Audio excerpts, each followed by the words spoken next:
Hey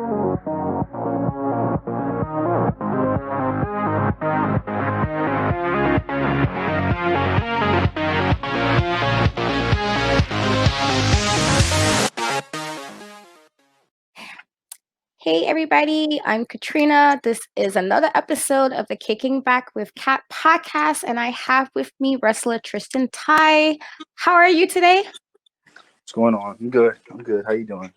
I'm good, hanging in there. So I always like to ask people, like, if you're talking to a wrestling fan for the first time and you was trying to explain how your wrestling gimmick is, how would you describe your wrestling gimmick to somebody who's never seen you wrestle before? Well, I mean, I kind of got like two things going on, right? So, Tristen Thai is closer to me, I guess, in that way, where you know, harnessing any kind of aggression or any ill will I've ever had towards someone or something is pretty much where I stem that from. So it's kind of just dipping back into the past and turning that into like an art form. Whereas Ikuro Kwon for MLW is completely different. It's kind of like a throwback plus new school idea of like a great Muda Sasuke, that Japanese type style, I guess you could say. We're just trained in martial arts plus the aggression of having that type of fashion that I'm working with, especially with the guys that I've been blessed to be around. So it's been definitely a learning experience for both, because it's kind of it's two opposite ends of the spectrum. Whereas Tristen Thai can talk his mouth off, and Ikuro Kwon doesn't say anything. He hides under him. He's under a mask. So I think I'm getting the best of both worlds here, trying to try different hats, I guess, at once. That's pretty dope. And would you say you prefer one more than the other, or is it like pretty equal for you? See, it was Tristen Thai was my thing, because nobody in wrestling then, now, or ever, in my opinion, will look like me and talk and act like me and mean it and have it be something genuine, as opposed to, I get, quote unquote gimmick type thing. You know what I'm saying? So that's where I had pride in, because I'm trying to be the first, Asian wrestler who's not that Asian wrestler. I don't speak, I was technically born in Korea, but I grew up in, I was adopted and grew up in America. You know what I mean? So like, I don't speak the language, I do know martial arts, but as far as the culture, I'm very much separated from the culture. So I had to it was really more uncomfortable trying to play more of Asian stereotypical character in MLW. But again, like I said, the people the people that I have around me, open my eyes to see the depths that I can go with that character, and it could always circle around to being more of me. So I guess I don't have a preference, because they both bring so many good things. One is I get to really be myself, and the other one is I get to truly learn under people who have made it to places that I plan on going to. So that's dope. And what got you into wrestling? Like, what was a moment that was like, aha, this is something I really want to do with like my career, with my life? It was funny. It was a family party at my house. Like sometimes it's like, the family stays a little too long, so you're trying to find some time for yourself. And I was like probably 7 or 8. I snuck around to like my back room. I got a mad small TV. Just turned it on. I couldn't find the remote, so I just had to press the button, and whatever on it was SmackDown.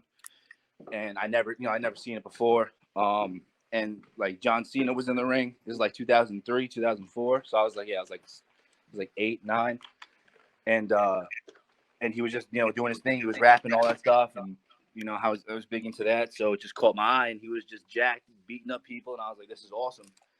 And I just kept figuring out what it was, expanding my knowledge on that. And I was like, so you can do this? Like, this is a job. So ever since then, that's all I ever really wanted to do.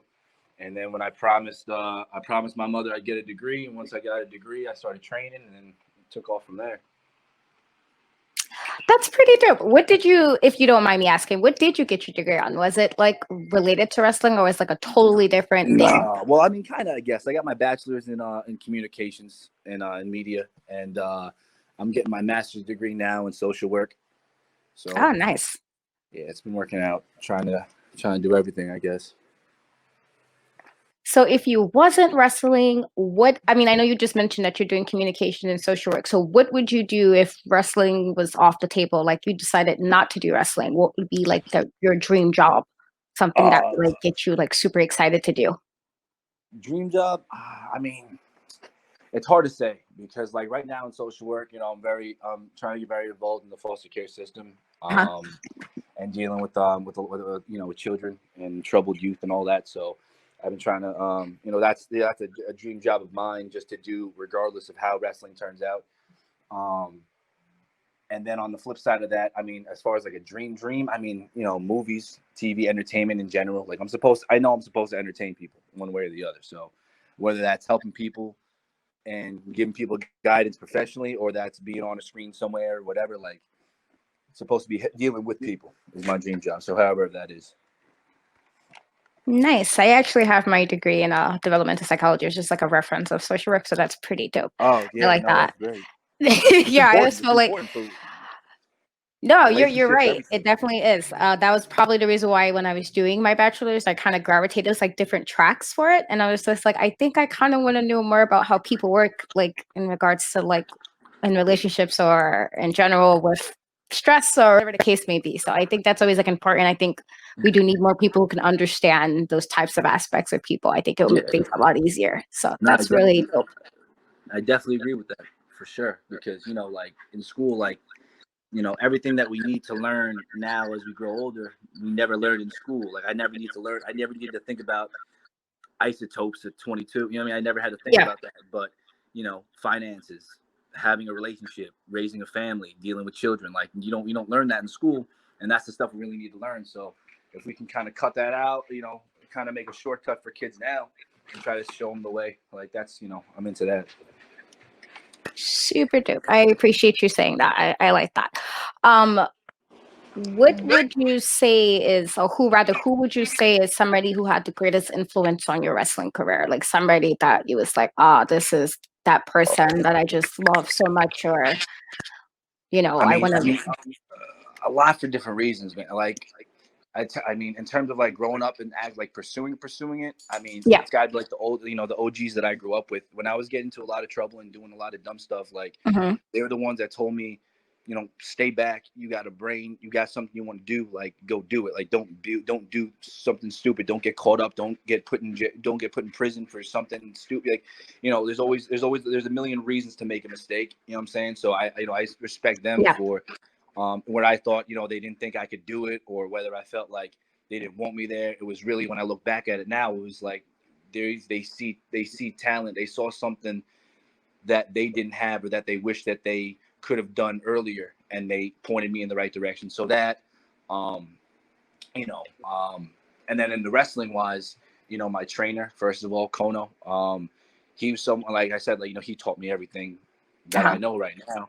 You know what I mean? So if he didn't take that chance, and I was the only student when I first started. I started training in 2018. So when I started, like, it was just me and him, and he could have, brushed me aside. He could have not put everything into it, but he did.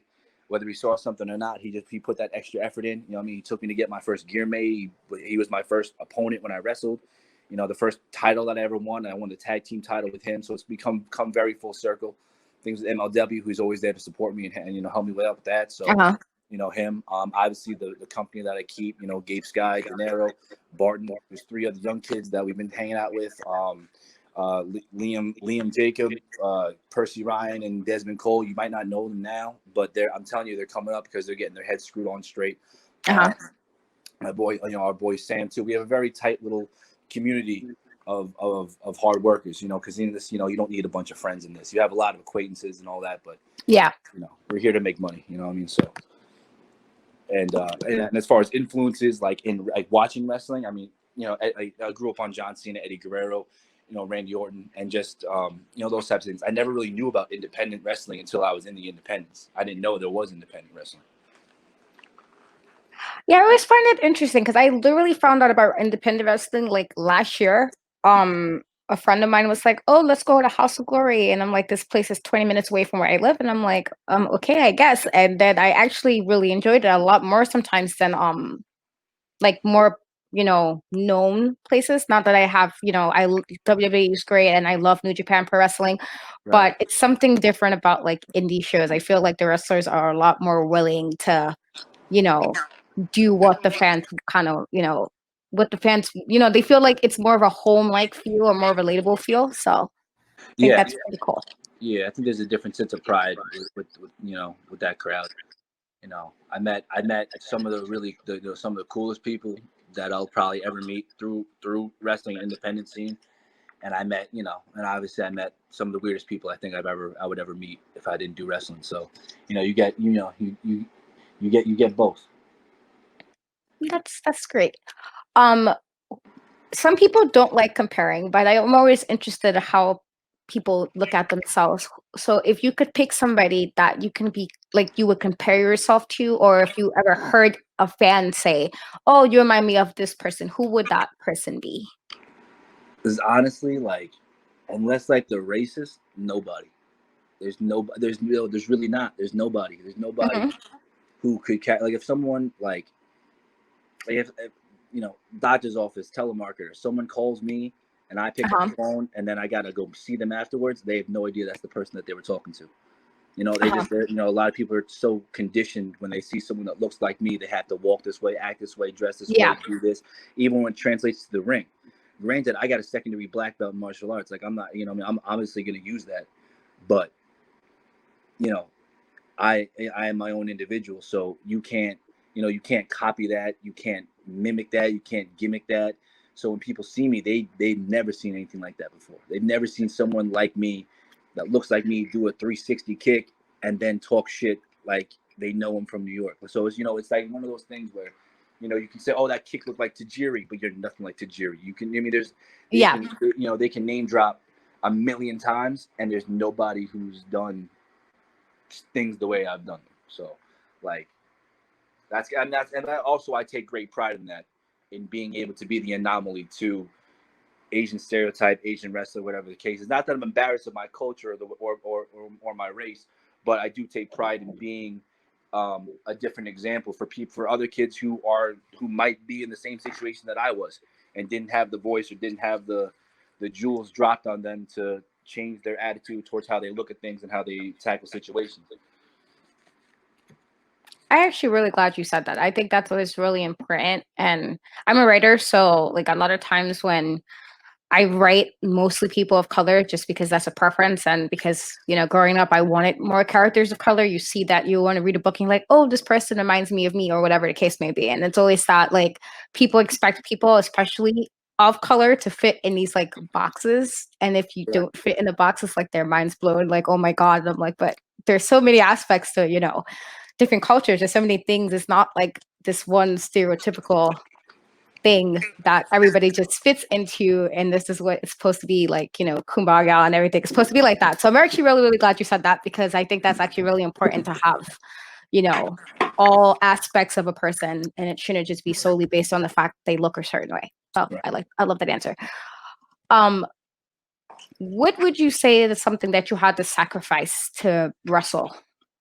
Something that had to sack. Well, I mean, I guess like regular life, honestly. And I quote myself. I sound like a broken record. I always say like, if you want to do something abnormal, don't surround yourself with normal. Don't surround yourself with normal people. Don't surround yourself with Hmm. normal activity. Don't allow normal problems to bother you, because that's not you. We're trying, like, what am I trying to do? I'm trying to make $1 million slamming myself on the ground. Like that's not normal. Like, that's not normal. I'm gonna fight a bunch of guys, Uh-huh. for money. Like like that's not normal. So like me having like any discretions about regular life stuff, like I don't have time for that. You know what I mean? Like everyone's, people tell me they wake up sore. Yeah, they wake up sore. You don't know what, what I mean? No one wakes up wrestler sore except for wrestlers, no one has to do what they do for them, due to their bodies, for the small change that some people do it for, you know what I mean? Which Yeah. another thing I don't believe in anyway, but,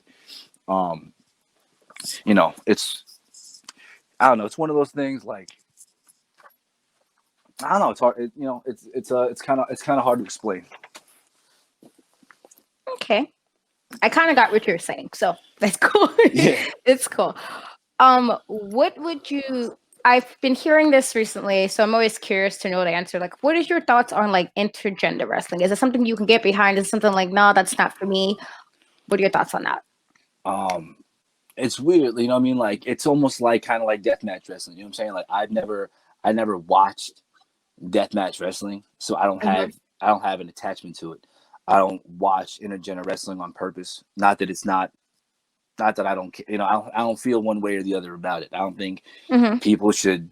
Obviously, the fan base that wrestling is it seems like a big circle when you're in there, but you don't realize it's a small circle in terms of entertainment, in terms of just popularity, in terms of just general understanding. Wrestling is a very small circle, but to us it seems big because we're in it. The fan base is not really conducive as much to me to maturely respect intergender wrestling. That's just how I feel.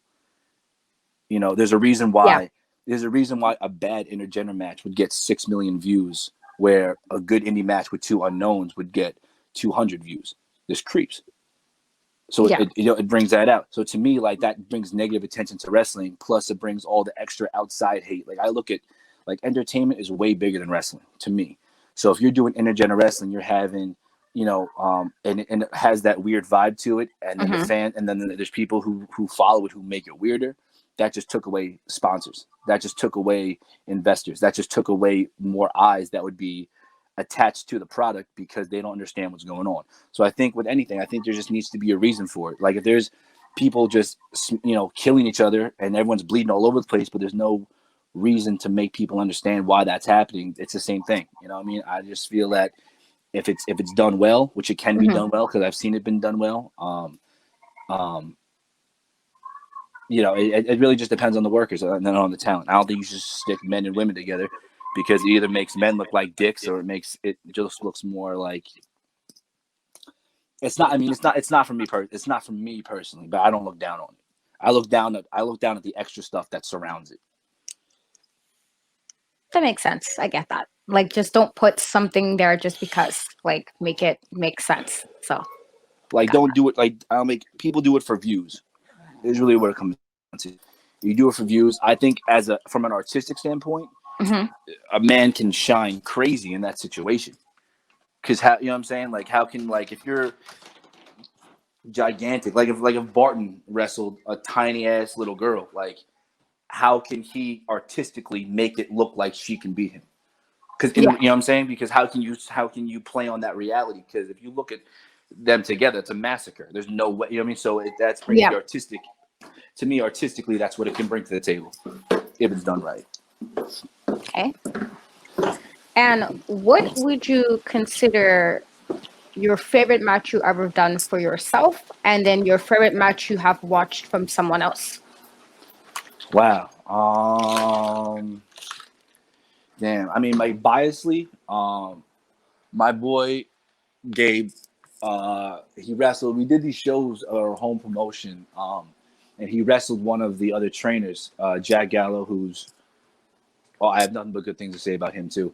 And that was his first, like, real test of, like, a really, really good match, where, you know, he put his body, you know, through a bunch of stuff, and he just kept he kept the fans engaged. He had in his mind, he had a big point to prove, and it was pretty early in his you know, in our careers when he did this, but it always sticks out to me in my mind. That was something that made me very, very happy. Also, when De Niro won the world title, that was something that took me completely away from wrestling. When he did that, I wasn't a coworker, I wasn't a peer, I wasn't a fan, I was a friend. It was just like, it was unreal to see that. Just knowing, just getting to know him over the past couple of years, and just, you know, understanding the things that he's had to go through and do. So to see him win the title was like, that was crazy. For me, I think my when I wrestled Marshall Von Erich in Orlando was big for me, just because of all the elements that surrounded that.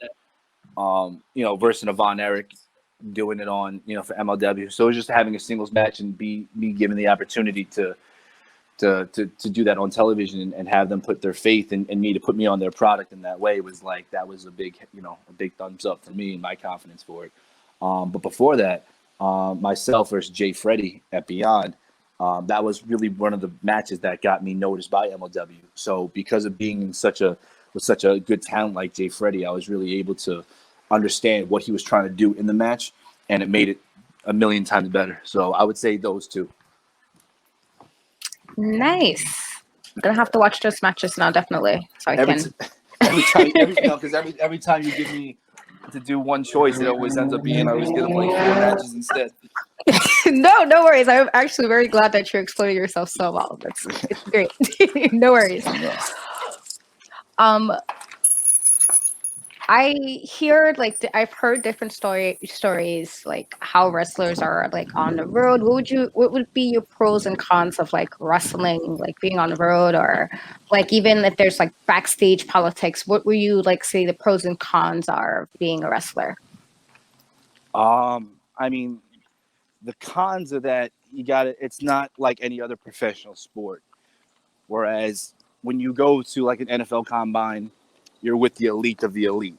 You know what I mean? You're with, there's not regular football fans that watch football and then think that they can go make the Giants. Like that doesn't happen. In wrestling, you can have a guy who just put the Cheetos down, stand up and go to wrestling school.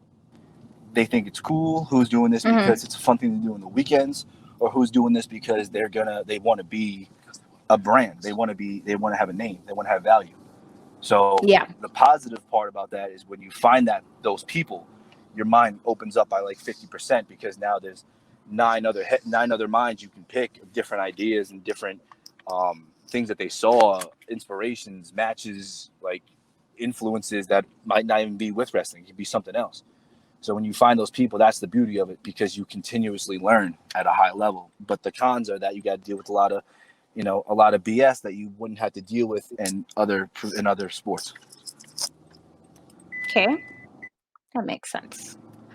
I think one of the best parts of wrestlers for me outside of their gimmick is like how do they finish up a match? What is they like? What part of that finisher is going to be like, oh my god, this is mad dope! Like this person better win, and now you're just cheering, hoping that they get the W. So, what is your finisher, and how did you decide that this is going to be the finisher? And this is for both of your gimmicks. So we're still working on something because since I've been hurt, I've been thinking of like on the down low like a bunch of different things that I want to do that I think are really gonna work. Right now, as far as Tristen Thai goes, my finish is called Turn of the Thai, which is the full Nelson neck breaker. So what I do is I have him in a full Nelson, I throw him up, and I spin around and catch him in the neck breaker on the way down. Ikuro Kwon does a tornado kick to the head, and that seems to work. It definitely varies because I've been tagging a lot more with Gabe, so we've been doing a lot more tag teams, some tag team stuff. Okay, cool. And what are your thoughts? Like I've been hearing for the last couple of months since everything's been kind of weird and on pause. What are your thoughts on like the current state of wrestling? Like there's been a lot of people saying they like things should be changed or like things should be done differently. So what are your opinions on like the current state of wrestling? To me, it goes back to the same thing I was talking before with the pros and cons. There's a lot of people who are in here that's poison, but I feel that's any system, any establishment. There's going to be bad in there. It just depends on the blueprint. Wrestling is the one beautiful thing about wrestling is how inclusive it is. Whether you're black, white, Asian, Indian, Native American, gay, straight, trans, whatever you are, like it's very inclusive. But it's funny and ironic how, as inclusive as that is, how exclusive that group of people can be in that population. So it's especially with like the Me Too movement and all that type of stuff. Like I was never really surprised by how that happened because you see the people that walk indoors. You know what I mean? There's people believe their gimmicks, and the fans are a very vulnerable yet trustworthy population. and that can be easily manipulated by someone who isn't in the right mind state to be in the position of having fame or popularity or anything like that. So I just see a vicious cycle of people not being able to handle that type of spotlight, who are whores for that spotlight. And it's just a bad combination. Whereas you see fans who are looking for people to not necessarily look up to, but just to vibe with and understand and like and follow, and then they get betrayed by the fact that they didn't look deep enough into the character of the person, not just the wrestler, the gimmick and stuff. So what I think should be changed is just how we let people in, like how we accept it. Like, granted, like there's some people who should be fans, and there's people who should be talent, and there's a lot of talented fans, and there's a lot of talent that's super fans and shouldn't be doing what they're doing because they're not putting the work into it. You can't just buy tights. You know what I mean? Like, you just can't buy tights. That's that's how I look at it. A lot of people are trying to I see a lot of wrestlers and a lot of things going on where I look at Twitter, where I look at it at shows, and I just like sit back because I lay low when I'm around shows and stuff. But I just see a lot of people trying to redo high school. That's all I see. Okay, I like that answer. Very insightful. So, do you like gimmick matches? And if you do, what's your favorite gimmick match, and what is your least favorite gimmick match? I like the idea of an Iron Man match. I think that's cool. I really want to do one of those. I feel, again, it depends on what I'm being invested for in in the story. Like I say, like, death matches aren't for me, but if something happened where, like, let's say me and De Niro got into this huge story and it built up to us having a crazy hardcore match, like if it made sense and the money was there, like it, we would do everything. I think it just has to make sense. Like even like they can make a blindfold match make sense technically, So I think when it's done right, anything could be cool. Okay, I like that answer. I'm more of a ladders person. It's probably why I love Jeff Hardy so much.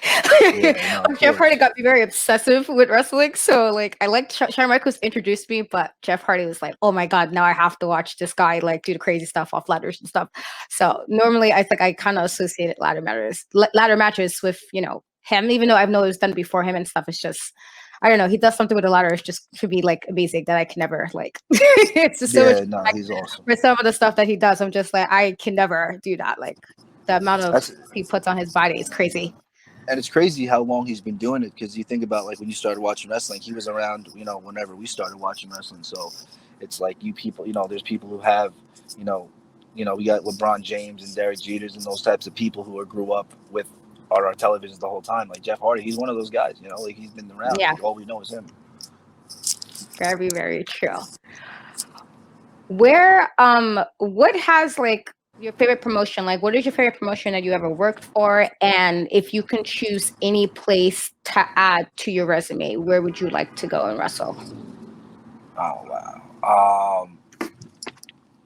My favorite place. It's, Mike, I've made it very apparent that I want to only have matches that count.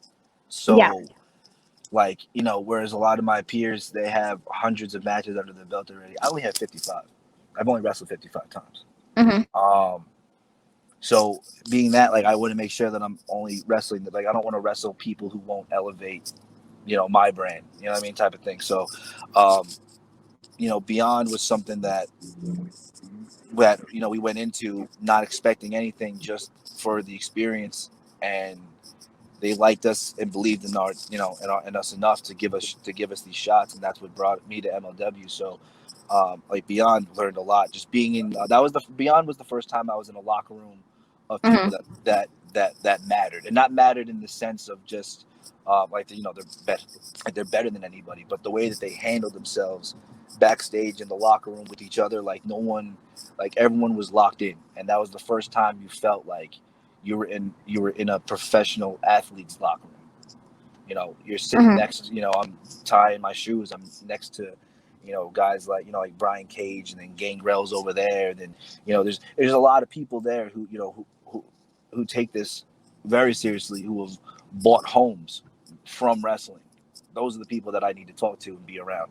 I mean, you never want to be around people who are just doing it for for nothing. So that was probably the main thing. Um, Other than that, I mean, MLW, same thing. The same type of locker room and same type of feel. Not just the wrestlers, but the management. You know, to the camera guys, to the refs who know so much. Like, those are the locker rooms that I stress everybody should try to be around and be with. And that doesn't mean be a fanboy and talk to them. Like, half the people that are on these rosters, I never knew before. I just know that they're here because they're at the level that I should be at. That's a great answer. I think that answers your question. I'm not sure. No, it does. That's a great answer. I like that answer. Is there something in your career that you really want to do that you haven't done yet? Yeah, I want to win a world title. I want to earn a world title, and being able to carry a company would be a real test, because I think I would be under different guidance at that point. So sometimes, like, when the doors close, sometimes I have to be on the other end of that, and whether you're invited to or not. So I feel like if I'm put in a position where I can excel to where they think, hey, let's put him here, like, then that's the goal right now. So that's what I'm really trying to get my leg healthy for, and try to win a singles title like that. Okay. And do you have a promotion you want to win a title for, like a world title for, or is it like just wherever the cards may lie type of situation? I mean, I'm signed to MLW right now, and that is 100% the goal. That is my top right now. And the way that the company is being rebuilt, the way that again, how hungry the talent is, how smart and insightful, the people who run the show are. Like, that's where I want to be. There's a great group of guys. There's kids, my age, a little older, who are just, they're hungry. So that's where Fatu he's the world champion right now. So we'll keep that with Contra. But Hammerstone and Myron Reed, they got gold. And when I come back, I'm gonna want something. So one of them has to see me. Both of them, maybe. Oh, gotta look out for that then. Yeah, look out. So, like, how would you see your career playing out in like 5 years from now? Like, if you can like put like accomplishments or wherever the case may be, how would you see yourself in like 5 years?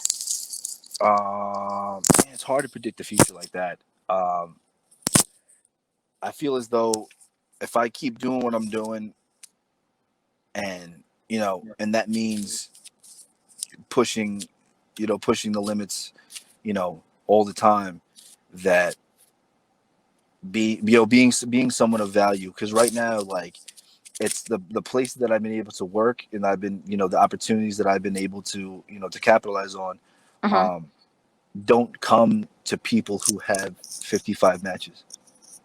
You know what I mean? Like, there's not, like, if you talk about indie people, like, I'm not on the list of, like, oh, these are the top. I mean, I'm not, like, after the conversation's over, they say, oh, what about him? Like, oh, I forgot about him because he hasn't been around. Like, that's the one thing that can change with time, is the fact that I could have more, I guess, more stock in me by having more matches, and matches that matter with people. So that's probably the biggest thing in 5 years for me, is to have that that track record that people remember and people bring up. Because right now it's not bad, but again, like, everybody, especially with quarantine, like, the people who weren't doing anything or working hard, and the people who are working hard are, they're putting a lot of work in. So everyone's got to level up and everyone's got to elevate. So hopefully, when I come back, I'll be right there, if not better. Okay, I like that. There's this, like, sometimes, fans could be very difficult sometimes and fickle, and I always tell people this, but there's this saying that, a wrestler cannot do anything if he doesn't have like the mic skills to back it up. What are your thoughts on people? Do you think a wrestler can get by if he's really good, but he doesn't have the mic skills to kind of like propel him forward with like the fans or with all the wrestlers? I mean, that's why people have managers. In my opinion, like, not saying that Brock can't talk, but like, Heyman, you know what I mean? Like, you almost forget that Brock doesn't talk. I mean, you look at the Hurt Business right now, like Shelton Benjamin. The one big thing that people always used to say about him is that he couldn't talk, no matter how much of a freak athlete and amazing he was in the ring. And I didn't think he was that. I don't even think he was that bad on the mic. But you got MVP, who's fantastic with talking, and now he's talking for him, and Bobby Lashley. Two guys. They gave Lashley Leo Rush. They gave Lashley Lana. They gave, you know what I'm saying? Like, there was no, Lashley's like gimmick was like hard hitting, soft spoken. They made it a gimmick because you couldn't talk that way. Apollo Crews, same deal. Apollo Crews has been getting more mic time, but like, you can easily get around it when you have the right things to say and when it's genuine. I feel like when people write things for you, it sounds like you're reading from, like when the kid reads in class, it never sounds exciting. You know what I mean? Unless you wrote it. So I feel like when you have that artistic and creative freedom, anyone can sound good on a mic if they believe it, if they just talk. Like, you can always tell when someone's reading something that someone else wrote, in anything, even if it's like even if you watch like TV, you know what I mean? Like, that's it's the same thing. You see people who you don't believe in that role, or you see people that you love to see in that role. I'm not trying to see Steve Carell be the next Jason Bourne. I'm just not, because I'm not going to believe it, no matter how good. You know what I mean? But, yeah. Okay. What would your advice be to somebody who wanted to break into wrestling? Like, they came to you and it was like, listen, what would you tell me so I can become a wrestler, or to at least get my leg in the door? What would you give your advice be to somebody looking to wrestle? I mean, the biggest thing is like, to me, like saying you want to do something means like nothing to me, like nothing. Like, I don't like, not that I won't, I'm not gonna be a jerk to anybody, but like, if someone tells me like, hey, I would love to be a wrestler, like, did you look into wrestling schools? Do you work out? Like, I've worked out because when I was 9 years old, I knew this is what I had to. This is what I wanted to do. Yeah. Like, there's a lot of people, like, everybody wants something. Everybody wants something. It could be lunch. It could be a mansion. Everybody wants something. But like, you can tell right off the bat if someone's gonna actually go ahead and put the work in to do it. Like, I don't have time to be wasting any time. Like, if someone comes up to me and says, hey, I've been working on this, does this make sense? That's a question I want to answer. Not how do I become a wrestler? Like, you don't become a wrestler asking those questions. And if they don't understand that already, then they have different type of maturing to do. Yeah. Like, these are, I mean, that's why wrestlers get a bad rap. Like I said, like, you don't see people watching the NBA finals and the next day they're outside shooting because they think they can make the NBA. Like, they know they can't make it because they're not, Like, wrestling has given that platform of having that cloudy thoughts that anyone could do it. You know what I mean? And and that's not being mean. Like, people who can put the work in and get there. But like, the people that I've seen come into, like, when I started training, the amount of people, like, if everyone stayed who decided to come training, we would have 50 students. When my school closed, we had like 7. You know what I mean? So like, so 7 people, that means that 43 people told me that they wanted to be wrestlers. And I watched 43 people not make it through training, not even have a match. So like, that's what I mean by it. Like, they asked me those questions. So like me wasting time dropping jewels on people who aren't going to pick them up, like, I don't have time for that. Yes, there's a saying, you can lead a horse to water, but you can't force it to drink. So I like that analogy. Okay. What would what are things that you're looking forward to that's like upcoming, if anything? Because I know, like I said, COVID has like completely changed so much in like the world right now. It's like everything seems like it's so up in the air. But are there things that you feel that are coming up that you're excited for, that you can't ready to like do once things start putting back into some kind of normalcy? Yeah, I was, people have told me a million times, like, I got hurt at the best time, Like my recovery has been through COVID. So like instead of watching on television and seeing all all my friends and all the stuff doing everything, nothing's really going on. There's a couple independents and AEW and WWE are still going on, but for the most part, it's pretty silent. So I can kind of recover in peace in a way. Tomorrow in Connecticut, Gabe and Dom have a match for Test of Strength, so I'm gonna be there for that. We're gonna be in Connecticut, and then Barton has Violence and Suffering, and that card is stacked too. So, the family's doing well. That's what matters to me right now. I'm just gonna get healthy and support them as they start doing stuff. But yeah, no, that's the main thing. It's just trying to get healthy to come back. That's really it. That's all I'm caring. That's all I'm really focused on. Okay, so this is my last question for you. There's like, I used to like argue with people all the time about when they said things like wrestling was too scripted, and then I'm like, but you watch TV shows, and is TV not scripted? Or you watch a movie and you get invested enough that you want to see that movie 2, movie 3, and none of this is real. So why is wrestling so like hard to grasp when these things, a lot of them do, you can't do? Like, I can't take a bump. I'm not going to try to take a bump. I can't like do a lot of the athletic things that a lot of wrestlers could do. What are your thoughts when people say stuff like, oh, well, this is not like a real thing, or this is like totally fake, even though the wrestlers have to put their bodies on the line to tell a story, to entertain people that are in the arenas? I mean, it's only ignorance, and I don't even mean that as an insult. Like, I might say like, I could say something stupid like being a firefighter is easy. It looks easy. I don't know what goes into being a firefighter. You know what I'm saying? So like, Yeah. It's easy to place once you hear the word like fake or scripted, like it takes away the legitimacy of what's being done. Not as an actually, but like the context of fake already like has that, that bad connotation to what it is. So then you place it on athletics, where athletics is glorified.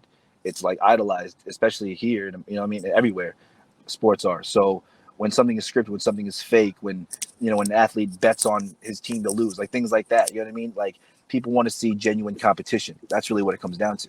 So when things like UFC exists, when boxing exists, when people are doing these things and you're getting punched in the face, and then you watch wrestling and someone gets punched 20 times and he doesn't have a scratch on him, it rubs people the wrong way.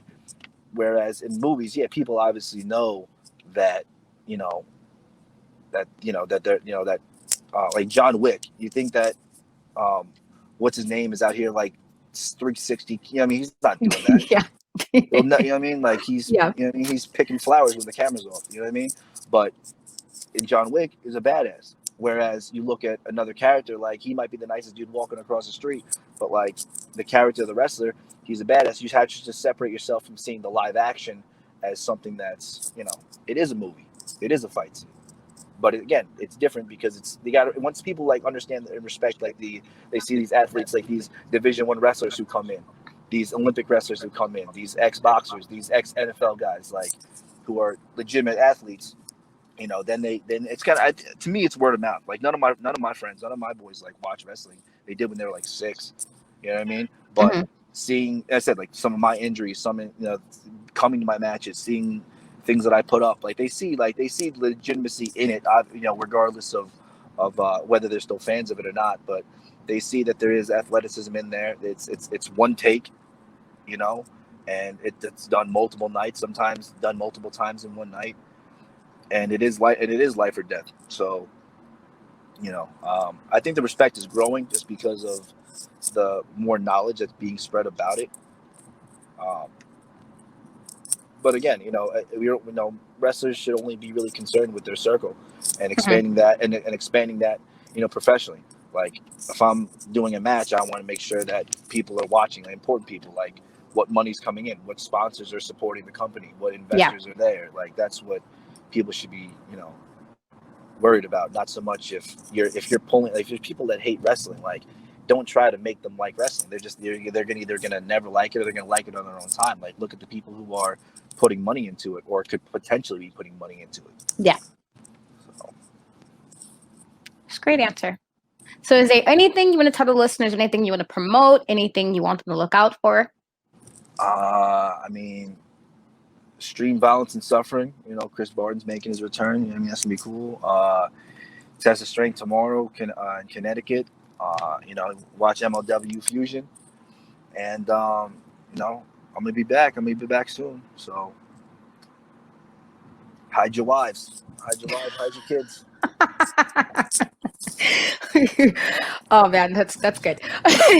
So everybody, once let me thank you, Tristen, for stopping by and chatting with me. I will have all of his links in the description, but please check him out. Give him, listen to this, check him out. He's super humble guy, super level-headed. And thank you again for stopping by. This is a really, really fun interview. Thank you for having me. Thank you. Bye guys. See you guys later.